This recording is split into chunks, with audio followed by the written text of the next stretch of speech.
Avec leurs vêtements usés et des comportements déséquilibrés, les enfants en rupture familiale sont souvent présents dans les rues, inhalant de la colle, une substance à laquelle ils sont accros. La persistance du phénomène dit Chégué à Lubumbashi suscite des préoccupations croissantes. Je crois qu'aujourd'hui, il est quand même gravissime parce qu'aujourd'hui, on ne sait plus marcher bonnement, aisément, parce que ces enfants font rage et surtout, en tout cas, ils nous tracassent, en tout cas, et on n'est plus tranquille sur la vie. Lorsqu'ils partent, ils reviennent encore. Pourquoi? Parce qu'il n'y a pas à manger, il n'y a pas de vivre.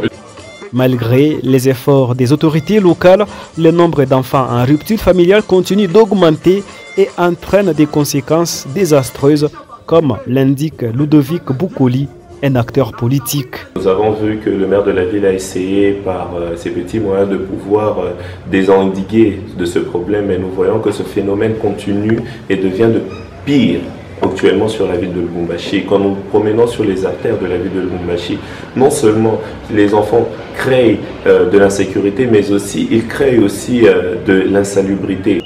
Le lieu le plus fréquenté par ces enfants inclut la grande place de la Poste, la place de la Paix près du tunnel SNCC, ainsi que des coins tels que Express à l'entrée de la ville et l'avenue Camagnola. Les causes de ces phénomènes sont multiples. Beaucoup pointent du doigt les manques d'encadrement et la procréation excessive par des parents vivant dans des conditions précaires. Vous savez, dans notre hymne national, c'est le seul phénomène que nous avons réussi.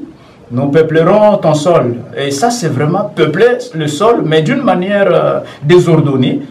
Bien que la majorité de ces jeunes soient des garçons, de plus en plus des filles se joignent à eux et partagent les mêmes espaces. Ces enfants-là sont victimes de beaucoup de phénomènes, entre autres les mauvaises prophéties, les divorces, les voyages. Alors, l'État devrait considérer ces enfants-là comme une catastrophe naturelle.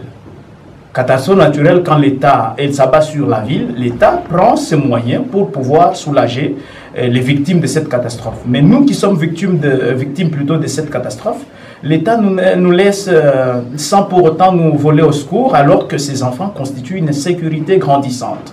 Et donc moi je pense que les solutions à apporter d'abord, c'est aussi à l'État congolais doit prendre en charge d'abord ces enfants-là parce que ce sont nos enfants et aussi ce sont nos Congolais comme nous.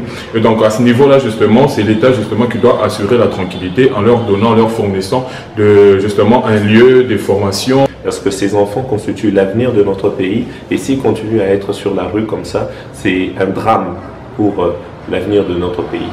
Merci. La prise de conscience et l'engagement des autorités compétentes pourraient être les clés pour ramener ces enfants sur le chemin de la réinsertion afin de leur offrir un avenir meilleur.